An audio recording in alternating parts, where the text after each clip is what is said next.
Hello മാന്യരെ, നിക്ഷേപകരും വ്യാപാരികളും. വിവരവും വിശകലന സേവനവും ബന്ധപ്പെട്ടിരിക്കുന്നു. ഭൗതേളക ധതയെ അവന്ന ധതയെ താമമ്യോ കമ്പനിയെക്കുറിച്ചുള്ള പൊതുവായ ഡാറ്റയിൽ നിന്ന് നമുക്ക് ആരംഭിക്കാം. ആവശ്യമെങ്കിൽ താൽക്കാലികമായി നിർത്താൻ കഴിയും. സംശയാസ്പദമായ കമ്പനിയുടെ ഓരോ സൂചകവും കൂടുതൽ സൂക്ഷ്മമായി പരിശോധിക്കാൻ ഞങ്ങൾ നിർദ്ദേശിക്കുന്നു. ഇനി നമുക്ക് കമ്പനിയുടെ പ്രധാന സൂചകങ്ങൾ താരതമ്യം ചെയ്യാം. പാഥേയമോയ മവടമാതക ജവധേപം ധതധത ജവം ഏതം. അവലോകനം 2025 ജൂലൈ 4 വരെയുള്ള നിലവിലെ വിവരങ്ങളെ അടിസ്ഥാനമാക്കിയുള്ളതാണ്. വർഗീകരണം വഴി കുരുഡാമബിയമ സംഘടന ബാഹ്യമോയ മമതക ബോധങ്ങ വധജ ഉപവിഭാഗത്തിൽപ്പെടുന്നു. ഫനാഥപാപൻ ഷോ താരതമ്യത്തിൽ 47 കമ്പനികൾ ഉൾപ്പെടുന്നു. ഈ വീഡിയോയുടെ അവസാനം ഞങ്ങൾ അന്തിമ പരിഹാരങ്ങൾ നോക്കും. സംശയാസ്പദമായ കമ്പനിയുടെ ഫലം ഇപ്രകാരമാണ്. 10.7 പോയിന്റ്. ഉപവിഭാഗത്തിന്റെ ശരാശരി സ്കോർ മൈനസ് ആണ് 0.7 പോയിന്റ്. നിങ്ങൾ വിശാലമായി നോക്കുകയാണെങ്കിൽ മുഴുവൻ ഓഹരി വിപണിയുടെയും ചട്ടക്കൂടിനുള്ളിൽ മൊത്തം യുഎസ് സ്റ്റോക്ക് മാർക്കറ്റിന്റെ ശരാശരി സ്കോർ 1.8 ആണെന്ന് കാണാൻ കഴിയും. കമ്പനിയുടെ 7 പോയിന്റ് റേറ്റിംഗിനെതിരെ ബഡധേമവ് മലതകബോധവധത. കമ്പനിയുടെ ഓഹരികളുടെ വിലനിലവാരം താരതമ്യം ചെയ്തുകൊണ്ട് ബഡധേമവ് മതതകബോധ ഉപവിഭാഗം കമ്പനികളും. കഴിഞ്ഞ 12 മാസമായി കമ്പനിയുടെ ഓഹരികൾ ഞങ്ങൾ കാണുന്നു. ബഡജബവ് മബദബോധ വടജ മൈനസിന്റെ ചലനാത്മകത കാണിച്ചു. 49.3%. 13.7% എന്ന ഉപവിഭാഗത്തിനായുള്ള പ്രൈസ് ഡൈനാമിക്സുമായി താരതമ്യം ചെയ്യുമ്പോൾ സ്ഥാപനത്തിന്റെ വിപണി മൂലധനവൽക്കരണം ബാഹ്യമോയ ഹബതകബോധങ്ങ് മൂല്യം $39 ബില്യൺ. ഉപവിഭാഗത്തിന്റെ മൂലധനം $71 ബില്യൺ. കമ്പനിയുടെ പുസ്തക മൂല്യം $0.26 ബില്യൺ. $39 ബില്യൺ ഉപവിഭാഗം മൂലധനം. വിപണിയുടെയും ബാലൻസ് ക്യാപിറ്റലൈസേഷന്റെയും ഓഹരികൾ താരതമ്യം ചെയ്യുന്നതിലൂടെ നമുക്ക് ഇനിപ്പറയുന്നവ കാണാം. പങ്കിടുക ബഹര്യമോയ മബതകബോധ വടജ ഉപവിഭാഗത്തിൽ ഓഹരി വിപണി മൂലധന മൂല്യനിർണ്ണയം 0.54%. പുസ്തക മൂല്യം 0.66%. കമ്പനിയുടെ മാർക്കറ്റ് ഷെയറിന്റെ വിലയിരുത്തലും ഉപവിഭാഗത്തിന്റെ പുസ്തക മൂല്യവും നല്ലത് 1 പോയിന്റ്. സ്ഥാപനത്തിന്റെ കടബാധ്യതകൾ $0.5 ബില്യൺ ആണ്. പുസ്തക മൂല്യത്തിലേക്കുള്ള സാമ്പത്തിക ബാധ്യതകൾ ഇക്വിറ്റിയുടെ 23% പ്രതിനിധീകരിക്കുന്നു. കമ്പനി ഡെറ്റ് റേറ്റിംഗ് നല്ലത് 1 പോയിന്റ്.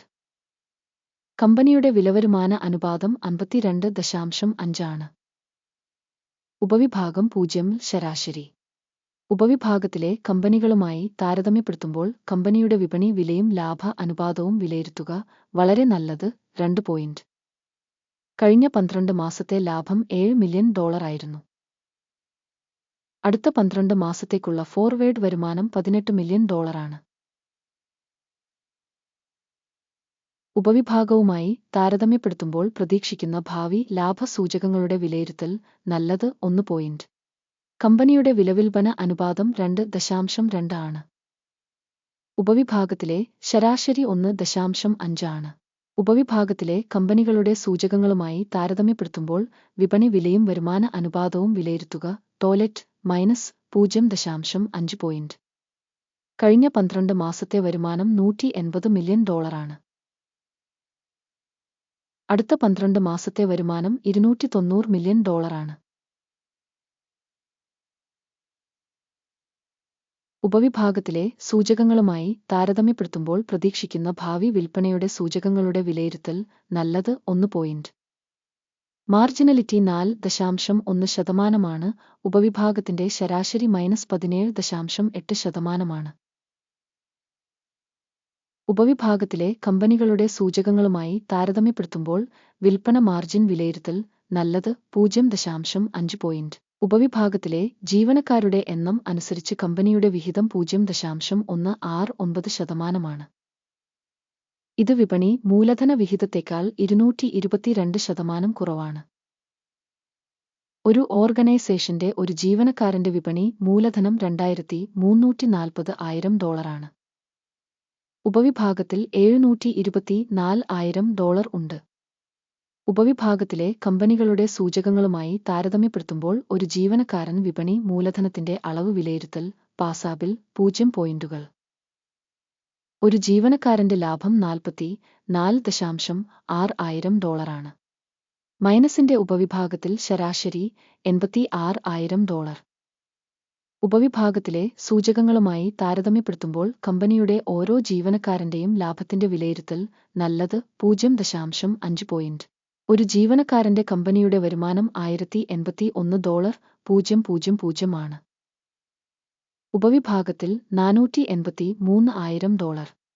ഉപവിഭാഗത്തിലെ കമ്പനികളുടെ സൂചകങ്ങളുമായി താരതമ്യപ്പെടുത്തുമ്പോൾ കമ്പനിയുടെ വ്യക്തിഗത ജീവനക്കാരന്റെ വരുമാനത്തിന്റെ വിഹിതത്തിന്റെ വിലയിരുത്തൽ നല്ലത് 0.5 പോയിന്റ്. വിൽപ്പനയ്ക്കുള്ള ഇടപാടുകളുടെ അളവ് 3.2%. ഉപവിഭാഗത്തിന് ശരാശരി 8.9%. സാങ്കേതിക സൂചകം ലധവ 14 കമ്പനിക്ക് 67% ലെവൽ കാണിക്കുന്നു. പദ്ധതിയമോയ മതടവഭാതെന്ന ഉപവിഭാഗത്തിൽ RSI ലെവൽ 14 67%. കമ്പനിയുടെ യഥാർത്ഥ സ്റ്റോക്ക് മൂല്യനിർണ്ണയം ഏകദേശം $2.72 ആണ്. കമ്പനിയുടെ ഓഹരികളുടെ സമവായ വില ലക്ഷ്യം ഏകദേശം $3.38 ആണ്. നിങ്ങൾക്ക് ലഭ്യമായ ഓർഡർ പട്ടിക നോക്കാം. അതിലേക്കുള്ള ഒരു ലിങ്ക് പിൻ ചെയ്ത കമന്റിലുണ്ട്. റഫറൻസ് മൂല്യനിർണ്ണയ സംവിധാനം ഈ സീസണിൽ മുമ്പ് എടുത്ത എല്ലാ തീരുമാനങ്ങളും ഓർഡർ പട്ടികയിൽ അടങ്ങിയിരിക്കുന്നു. ഗുരുലമണമയോ ഓർഡർ ടേബിളിലേക്കുള്ള ആക്സസ് തികച്ചും സൗജന്യവും തുറന്നതുമാണ്. പിൻ ചെയ്ത കമന്റിലെ ലിങ്ക്. കമ്പനിയുടെ വിലയിരുത്തലിന്റെ ഫലമായി പാഥേയമായ മണടകഭാഹങ്ങ വധത വിവര സംവിധാനം ഗുരുതണനബയ ഇനിപ്പറയുന്ന തീരുമാനം എടുത്തു. $2.71 ഒരു വാങ്ങൽ വ്യാപാരം തുറക്കുക. കമ്പനിക്ക് ഉയർന്ന റേറ്റിംഗ് ഉള്ളതിനാലാണ് കരാർ തുറന്നത്. കമ്പനിയുടെ വിലയിരുത്തൽ മൂല്യനിർണ്ണയ രീതി ഉപയോഗിച്ചാണ് നടത്തിയത്. അക്കിമിന്റെ സൂചിക ലാഭം 4 ലെവലിൽ സജ്ജീകരിച്ചിരിക്കുന്നു. സ്റ്റോപ്പ് ലോസ് 1.42 ആയി സജ്ജീകരിച്ചിരിക്കുന്നു. ലാഭം അല്ലെങ്കിൽ സ്റ്റോപ്പ് നഷ്ടം വഴി ഓർഡർ അടച്ചിട്ടില്ലെങ്കിൽ. ഈ സാഹചര്യത്തിൽ 2025 ഓഗസ്റ്റ് 03 സെഷന്റെ അവസാനത്തിൽ ഓർഡർ സ്വയമേവ സ്ഥിരമാകും. അല്ലെങ്കിൽ നിർദ്ദിഷ്ട തീയതിക്ക് മുമ്പുള്ള അവസാന പ്രവൃത്തി ദിവസം. ടിക്കർ നാട്ടത് നേടവ ആദവ വിൽക്കാൻ ഒരു ബാലൻസ് ഓർഡർ ആയിരിക്കും. ബാലൻസിംഗ് ഡീലിനെ കുറിച്ചുള്ള വീഡിയോ ഈ ചാനലിൽ ഇതിനകം പ്രസിദ്ധീകരിച്ചതോ ആയിരിക്കും. ഓർഡറുകളിലൊന്ന് അടയ്ക്കുമ്പോൾ പ്രധാനം അല്ലെങ്കിൽ ബാലൻസിംഗ് 1. വിപരീത ക്രമം അവസാന വിലയിൽ നിശ്ചയിച്ചിരിക്കുന്നു. ഈ വീഡിയോ കാണുന്നതിനും സഹായ സംവിധാനം ഉപയോഗിച്ചതിനും നന്ദി. ഗുരു ടധനബയാണ്.